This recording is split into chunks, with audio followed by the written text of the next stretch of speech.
Everyone, welcome to tonight's Dino Bidala show on SiriusXM channel 127, Friday, October 8th. As always, I'm here to be your MBFF.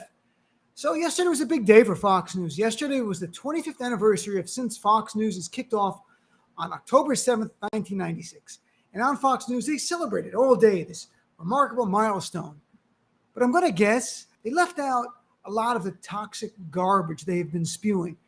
And objectively speaking, Fox News over the last 25 years has become more toxic. It's become more dangerous to our democracy, more dangerous to our society, and even dangerous to the health of its viewers. And I would say, honestly, right now, Fox News is at its worst form ever in terms of extremism, and there's no signs it's letting up. In fact, like the GOP, it will become more extreme going forward because that's its business model. The same way the GOP has to cater to its base, which is becoming increasingly white nationalist and fascist. Fox News is the soundtrack to the GOP's embrace of fascism. You know, when you look through the years, and Media Matters did a great job on it, and the head of Media Matters on the show tonight, Angela Corson. In the early years of Fox News, it really was just very partisan. You know, they sort of shaped the stories in a way that were negative to Democrats. They'd have sort of mainstream right-wing conservative views. Over time, that changed. It really changed when President Obama was elected. Roger Ailes clearly hated the black man in the White House, and he was a racist. So that's why.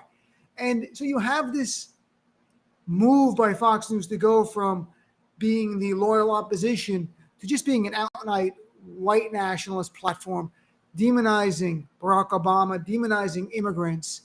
And that took up a new level when Tucker Carlson joined as an on-air anchor. And now, when you go through it, there are basically four buckets to Fox News, and all of them are toxic and dangerous.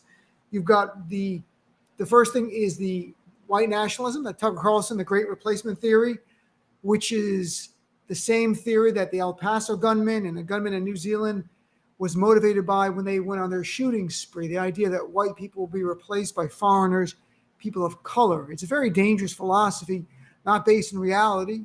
But Tucker Klansman, as they call him, Tucker Klansman has, in his own way, done his best to normalize it. Number two, you have the election lies that we saw in 2020 after the election for weeks and weeks, spewing just pure garbage, baseless lies to support Donald Trump, their beloved white supremacist leader. Then you had three, the downplaying of the January 6th terrorist attack, even now defending the attackers by name like Ashley Babbitt. But potentially the worst of all of this, and we saw it in 2020 through literally the last few nights, is their way they've been covering COVID, the mandates, and now the vaccine rollout. It's been dangerous. There's a reason that groups like Media Matters and others have documented all the lies of Fox News, first about how dangerous the disease was. They wanted to downplay it to help Donald Trump, and then undermine the mandates, elevate those people who stand up to the mandates, be it a mask mandate or a vaccine mandate. They spewed so many lies that I filed a complaint a few months ago with the Federal Trade Commission for Fox's violation of the COVID-19 Consumer Fraud Act. And many people joined with me, and I really appreciate you doing that. To date, there's been no action by the FTC. I did call them. I spoke to their press department a few months ago. They acknowledged receiving it. We'll see if they do anything. But the bottom line is Fox News is mainstreaming white supremacy. They are eroding our democracy.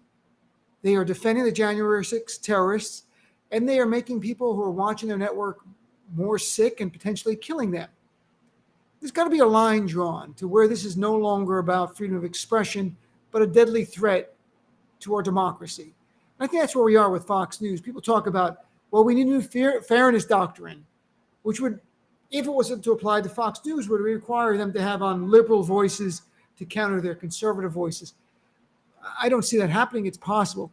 But there's other things we'll talk about on the show tonight. The idea of what do you want to see done? Where's your line on freedom of expression? We have lines consistent with the First Amendment. Famously, you can't shell fire in a crowded theater.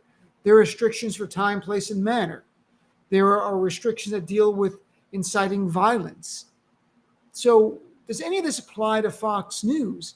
Civil liability, should there be more loose lawsuits filed by people against Fox News? Or is there a way that collectively we can do something?